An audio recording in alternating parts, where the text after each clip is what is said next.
Morning students. Last classes में हमने liquid ammonia की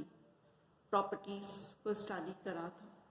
और उसमें हमने जो स्टडीज़ करी थी प्रॉपर्टीज़ वो थी हमारे एसिड बेस रिएक्शंस, आपके रिडॉक्स रिएक्शंस थे, प्रेसिपिटेशन रिएक्शंस थे। इसके अलावा जो हम लोगों ने करे थे वो कॉम्प्लेक्स फॉर्मेशन था, अमोनिनेशन रिएक्शंस थे, अमोनोलाइसिस थे। आज इसी को आगे बढ़ाते हुए हम नेक्स्ट प्रॉपर्टी को स्टडी कर रहे हैं, वो है ammonia as a proton acceptor. Ammonia molecule जो है होता है वो आपका वाटर के कंपैरिजन में एक बेटर प्रोटोन एक्सेप्टर होता है। और अगर हम आपका देखते हैं अमोनिया जो है वाटर के साथ रिएक्ट करके हमें अमोनियम आयन और हाइड्रोक्साइड आयन देता है। अब वाटर जो है वो हाइड्रोलाइज होकर हमें आपका H आयन और OH आयन हमें आपका फॉर्म आउट करता है। वो जो H आयन है वो अमोनिया मॉलिक्यूल के लोन पेयर ऑफ इलेक्ट्रॉन्स को एक्सेप्ट करके अमोनियम आयन में आपका चेंज आउट होता है। अमोनिया जो है क्योंकि आपका वाटर के कंपैरिजन में बेटर प्रोटोन एक्सेप्टर है, तो इस वजह से आपका जो एसिटिक एसिड जो वाटर में आपका वीक एसिड के जैसे एक्ट करता है, तो वो आपका लिक्विड अमोनिया में वो आपका स्ट्रॉन्गर एसिड के जैसे एक्ट करेगा। क्यों? क्योंकि जब एसिटिक एसिड जो आपका होता है आयनाइज होकर हमें आपका एसिटेट आयन और H आयन देगा और वो H आयन आपका अमोनियम जो है उसमें ही आपका एक्ट आउट हो जाता है और हमें उसमें आपका अमोनियम आयन का फॉर्मेशन होता है। इसी तरह से जो एमाइड्स होते हैं, एमाइड्स हमारे आपके एक्वस सॉल्यूशन में आपके वीक बेस होते हैं, जबकि हमारे अगर हम लिक्विड अमोनिया के केस की बात करें तो ये हमें आपका एसिडिक नेचर शो करते हैं। वो कैसे कि हम यहाँ पे देखते हैं हमारे सिंपल हमने दिया है एसिटामाइड दिया है CH3CONH2। जब ये लिक्विड अमोनिया इसमें रिएक्ट करता है तो हमें इसमें आपका जो NH2 का एक प्रोटॉन हमें आपका निकल जाता है और यहाँ पे जो एमाइड्स हैं वो हमारे किसके प्रोटॉन डोनर के जैसे एक्ट कर रहे हैं।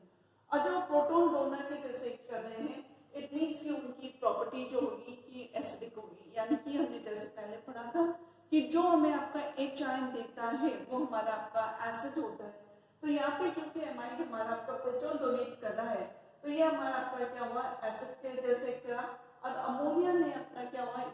प्रोटॉन को एक्सेप्ट करके अमोनियम आयन में चेंज हुआ, तो ये हमारा आपका प्रोटॉन एक्सेप्टर यानी कि हमारा वो बेस आता है। लेकिन अगर हम आपका बात करते हैं इसी एसिटामाइड की, जो कि हमारा आपका एक्वस सॉल्यूशन में हम आपका लेते हैं, तो एक्वस सॉल्यूशन में जो एसिटामाइड होता है वो हमारा आपका प्रोटॉन एक्सेप्टर के जैसे एक्ट करता है और ये हमें आपका एक प्रोटॉन एक्सेप्ट करके जो हमारा था CH3CONH2 it changes to the CH3CONH3 plus और OH आयन में हमारा आपका यहाँ पे चेंज हो जाता है। तो इस तरह से हम आपका देख सकते हैं कि हमारे पास जो आपका मीडियम है या जो सॉल्वेंट है उसमें हमारा आपका जो कंपाउंड है वो किस तरह से एक्ट करता है। इसी तरह से जो मेटल अमाइड्स जो हमारे होते हैं वो हमारे आपके होते हैं, फॉर एग्जांपल हमने यहाँ पे लिया आपका सिल्वर अमाइड्स हमने लिया है और सिल्वर अमाइड हमारा अमोनिया के साथ आपका रिएक्ट आउट करके ये हमें आपका देता है AgNH2 होल ट्वाइस माइनस, यानी कि हमारी कंपाउंड। और इसमें भी आपका जो है NH2 जो है ये हमारा आपका क्या हुआ एक इसने प्रोटॉन आपका जो है वो आपका एक यहाँ से निकला NH3 से और इसका हमें क्या बना NH2 बना और ये NH2 हमारे सिल्वर के साथ आपका कोऑर्डिनेटेड कंपाउंड यानी कि कॉम्प्लेक्स फॉर्म करके अमोनियम आयन में चेंज हुआ। तो इस तरह से जो मेटल अमाइड्स जो होते हैं वो भी हमारे आपके जो एक्वस सॉल्यूशन में हमारे पास आपका वीक बेस के जैसे काम करते हैं, लेकिन हमारे पास लिक्विड अमोनिया के केस में वो हमें आपका एसिडिक प्रॉपर्टी को शो करते हैं। इसके बाद जो हमें आपका है वो है nature of solution of metal in liquid ammonia. जो आपका मेटल का जो आपका है जो सॉल्यूशन बनता है उसमें क्या होता है, अगर हम आपकी बात करें लिक्विड अमोनिया और वाटर को जब हम आपका कंपेयर करते हैं तो लिक्विड अमोनिया और जो आपका वाटर में जो मेन डिफरेंस वो ये है कि लिक्विड अमोनिया में एक आपके एबिलिटी होती है कि वो आपके जो मेटल्स हैं यानी कि एल्कली मेटल्स और एल्कलाइन अर्थ मेटल्स जो हैं उनको विदाउट केमिकल रिएक्शन के वो डिसॉल्व कर लेते हैं और जिसकी वजह से हमारे पास क्या होता है कि हमें इसमें रिड्यूसिंग प्रॉपर्टीज हमें मिलती है, यानी कि अमोनिया जो है without any chemical reactions metals को वो आपका डिसॉल्व उसमें आपके हो जाते हैं। नो अब अगर हम आपका बात करते हैं जो एल्कली मेटल्स होते हैं, एल्कली मेटल्स हमें आपका जब अमोनिया में डिसॉल्व होते हैं तो ये हमें आपका ब्लू कलर का सोल्यूशन देते हैं, जबकि एल्कलाइन अर्थ मेटल्स जो होते हैं वो हमें अमोनिएटेड कंपाउंड्स देते हैं, यानी कि मेटल NH3 यानी कि हमें जो इसमें मेटल अमोनिएटेड कंपाउंड जो मिला है वो हमारा हेक्सा अमोनिएटेड कंपाउंड हुआ। और इन कंपाउंड्स को जब हम आपका इवोपरेट आउट करते हैं तो हमें आपका इसमें से हम वापस से जो मेटल है हम उसको आपका रिस्टोर कर सकते हैं, यानी कि सिंपल इवोपरेशन से we can recover the metal back. Now अब जो अमोनिया में जब ये आपका डिसॉल्व होते हैं तो जो मेटल्स जिनकी कि हमारे लो आयनाइजेशन आपका एनर्जी होता है, यानी कि लो आयनाइजेशन पोटेंशियल की वैल्यू होती है, जिनका लो सब्लिमेशन एनर्जी होता है, या उनके आपके हाई एनर्जी और सॉल्वेशन जो होता है, ये जो आपके मेटल्स होते हैं वो हमारे आपके लिक्विड अमोनिया में आपके रेडिली डिसॉल्व हो जाते हैं, यानी कि वो आसानी से डिसॉल्व होकर हमें आपका ब्लू कलर का सोल्यूशन देते हैं। नाउ इसकी जो हमारे पास जो प्रॉपर्टीज आती है, जो कि आपका मेटल जो अमोनिया में सॉल्युबल हो गया है, तो जब हम इसके सोल्यूशन को यानी कि जो आपका मेटल अमोनिया में जो डिसॉल्व हुआ है उस सोल्यूशन को जब आपका डाइल्यूट करते हैं तो उनके जो एब्जॉर्प्शन स्पेक्ट्रा मिलते हैं वो हमें आपके एक जैसे मिलते हैं इररिस्पेक्टिव ऑफ द मेटल, यानी कि हमारे उसमें कोई भी मेटल डिसॉल्व हो लिक्विड अमोनिया में, लेकिन उनके डाइल्यूट सोल्यूशन के जो एब्जॉर्प्शन स्पेक्ट्रा होंगे वो हमारे आपके सेम होते हैं। ये जो हमें आपका यहाँ पे जब आपका डिसॉल्व होने से जो ब्लू कलर का सोल्यूशन मिलता है वो हमारे आपके इलेक्ट्रिसिटी के आपके गुड कंडक्टर्स होते हैं। और जो अमोनिया सोल्यूशन जो आपका बनाता है मेटल्स जब आपके डिसॉल्व होते हैं तो हमें आपका मेटा स्टेबल सॉल्यूशंस मिलते हैं, लेकिन ये जो मेटा स्टेबल सॉल्यूशंस जो हमें आपके मिले हैं ये आपके in the presence of catalyst, या अगर हम उसका आपका लंबे समय के लिए अगर हम उसको छोड़ दें तो जब लंबे समय के लिए छोड़ देते हैं तो ये हमारे पास आपका जो इनके जो सोल्यूशन है ये हमें आपका हाइड्रोजन इसमें से गैस इवॉल्व होती है और इसमें हमारा आपका मेटल अमाइड जो है ये हमारे आपके फॉर्म आउट होते हैं। ना ये जो हमारे पास आपके जो कंपाउंड्स इस तरह से बन रहे हैं, तो इसके अलावा हमारे पास इसमें भी कह सकते हैं कि जो हमारे पास मेटल अमोनिया सोल्यूशन जो होते हैं ये हमें आपका पैरामैग्नेटिक नेचर शो करते हैं, यानी कि ये आपका इसमें इंडिकेट करता है पैरामैग्नेटिक नेचर, तो उसमें सोल्यूशन में आपका अनपेयर्ड इलेक्ट्रॉन्स आपके होने चाहिए। तो मेटल जब अमोनिया में डिसॉल्व होता है तो ये मेटल अमोनिएटेड आयन देता है और इसमें से इलेक्ट्रॉन आपका जो है वो भी अमोनिया के साथ। नो इसका N+E∆M लिखा है, यहाँ पे हमने E-E∆M लिखा है। इसका मतलब ये हुआ कि मेटल ने जब अपना इलेक्ट्रॉन निकाला है, या मेटल से जब इलेक्ट्रॉन निकला है तो उसने अमोनिया मॉलिक्यूल के साथ आपका एसोसिएट होकर अमोनिएटेड आपको मेटल आयन दे दिया। इसी तरह से जो इलेक्ट्रॉन है वो भी हमें आपका अमोनिया के साथ एसोसिएट होकर आपका अमोनिएटेड इलेक्ट्रॉन से मिल गया। ये जो हमारे पास अमोनिएटेड इलेक्ट्रॉन्स जो होते हैं ये हमारे आपके रिड्यूसिंग एजेंट्स के जैसे हमारे काम करते हैं, यानी कि हमारे आपके रिड्यूस कंपाउंड्स को रिड्यूस करेंगे और ये हमारे आपके खुद ऑक्सीडाइज हमारे हो जाते हैं। नाउ अब इसके बाद अगर हम आपका रिएक्शन देखते हैं मेटल जो है नॉन मेटल्स के साथ अगर हम इसका रिएक्शन देखें तो मेटल आयन जो है वो आपका इलेक्ट्रॉन्स यानी कि ये मेटल आयन और ये अमोनिएटेड इलेक्ट्रॉन जो है ये आपका जब ऑक्सीजन से साथ रिएक्ट आउट करता है तो हमें आपका ऐसा मेटल आयन और हमें इसमें यहाँ पे सुपर ऑक्साइड आयन फॉर्म होता है। ये सुपर ऑक्साइड आयन जब वापस से आपका अमोनिएटेड मेटल आयन और अमोनिएटेड इलेक्ट्रॉन के साथ रिएक्ट आउट करता है तो हमें इसमें आपका ये पर ऑक्साइड आयंस हमें आपके फॉर्म आउट होते हैं।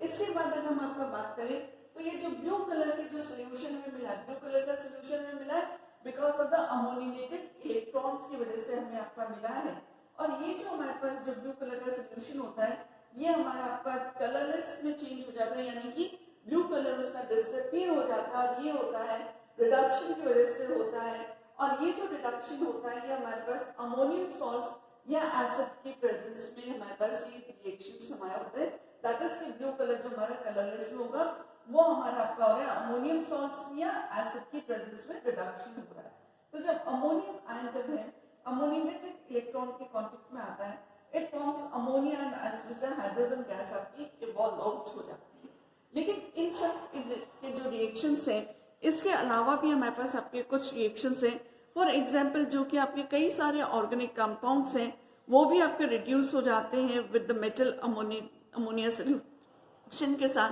फॉर एग्जांपल जो प्रोपाइन है वो आपका उसमें हाइड्रोजनेशन जो होता है वो लिक्विड अमोनिया के केस में जब रिएक्शन करवाते हैं तो प्रोपाइन हमारा आपका प्रोपीन में चेंज आउट हो जाता है। इसी तरह से जो आपके एल्कोहल ऑक्साइड्स और फिनोल ऑक्साइड्स होते हैं वो भी हमारे आपके रिड्यूस आउट होकर हमें अल्कोहल्स और फिनॉल्स हमें आपके फॉर्म आउट करते हैं, और इन रिएक्शंस में भी आपके जो है हाइड्रोजन गैस जो है वो इवॉल्व आउट होती है। इसके बाद जो आपका लिक्विड अमोनिया है उसके क्या एडवांटेज है, why we should use the liquid ammonia as a solvent. Liquid ammonia को हम एज अ सॉल्वेंट यूज करने का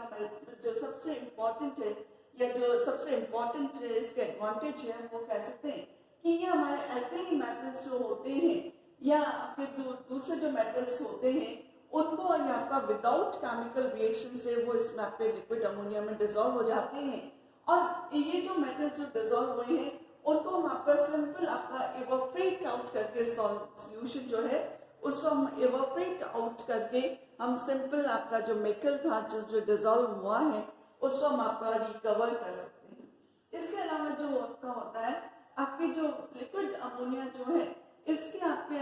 जो है आपका सोलोलाइसिस रिएक्शन की जो टेंडेंसी है, मेटल्स जो हमारे डिसॉल्व जो सॉल्यूट्स हैं वाटर के कंपैरिजन में इसकी जो टेंडेंसी है सोलोलाइसिस रिएक्शन की वो हमारे कंपैरेटिवली बहुत कम है।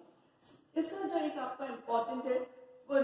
रिड्यूसिंग जो स्ट्रॉन्ग रिड्यूसिंग एजेंट जो है जहाँ पे कि हम लोग आपको वाटर को हम यूज नहीं कर सकते क्योंकि वो आपके जो कंपाउंड्स है वो वाटर के साथ रिएक्ट करके हाइड्रोजन गैस को लिबरेट आउट करते हैं। तो उन केस में जो हमारे पास जो स्ट्रॉन्ग रिड्यूसिंग एजेंट जिनका पे हमें काम में लेना है उस केस में हम आपका जो लिक्विड अमोनिया है उसको हम यहाँ पे आपका एज ए सॉल्वेंट हम आपका काम में ले सकते हैं।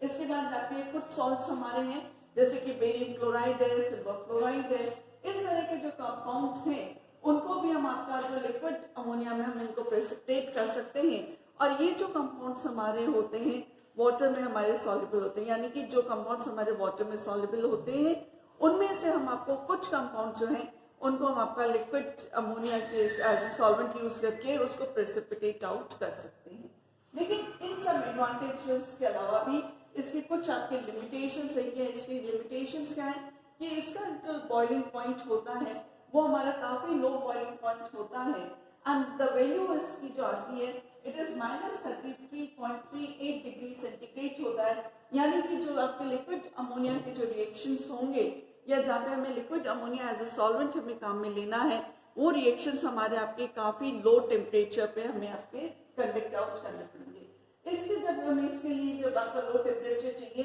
तो हमें आपके इसके लिए स्पेशल टेक्निक्स चाहिए होंगी और कुछ इलेबरेटेड इक्विपमेंट्स की रिक्वायरमेंट हमें रहेगी to conduct out the chemical reactions. इसके अलावा जो आपका अमोनिया का जो नेचर होता है ये हमारा आपका एक्सट्रीमली हाइड्रोस्कोपिक होता है, यानी कि आपका जो एटमॉस्फेरिक मॉइस्चर है उसके प्रेजेंस में ये रिएक्शंस इसको कैरिड आउट करना मुश्किल होगा, क्योंकि ये हमारा जो आपका एटमॉस्फेयर है आपका वाटर है आपका कार्बन डाइऑक्साइड है उनको भी आपका एब्जॉर्ब आउट करता है। तो उसके केस में हमें जो आपका जब है तो हमें यहाँ पे जब भी हमें आपके केमिकल रिएक्शंस देखने हैं लिक्विड अमोनिया सॉल्वेंट के जैसे तो हमें यहाँ पे बहुत केयर लेनी पड़ेगी जिससे कि हम आपका जो एटमॉस्फेरिक मॉइस्चर है उसको प्रिवेंट आउट कर सके, जिससे कि वो आपका जो सिस्टम है जहाँ पे कि हम आपका अमोनिया लिक्विड अमोनिया लेकर केमिकल रिएक्शंस को हम स्टडी आउट कर रहे हैं उस सिस्टम में वो आपका एंट्री ना हो, यानी कि उनसे वो आपका वहाँ पे एंटर करके या वो आपका जो मॉइस्चर है यदि वहाँ पे रहेगा तो वो भी अपने आपका जो वाटर है या आपका वो भी आपका मेटल्स के साथ या दूसरे रिड्यूसिंग एजेंट्स जो है उनके साथ आपका रिएक्ट आउट कर सकते हैं। तो आपके जो लिमिटेशन एडवांटेज के अलावा जो हमारे पास जो इसमें लिमिटेशन ये है कि हमें जो इसमें आपका एक तो लो टेम्परेचर पे हमें रिएक्शंस करने पड़ेंगे और उसके साथ साथ हमें आपके जो इक्विपमेंट्स होने चाहिए वो हमारे आपके बिल्कुल एयर टाइट आपके इक्विपमेंट्स होने चाहिए जिससे कि आपका एटमॉस्फेरिक जो मॉइस्चर है वो हमारा इसके अंदर इंटर ना कर सके सिस्टम में। Thank you.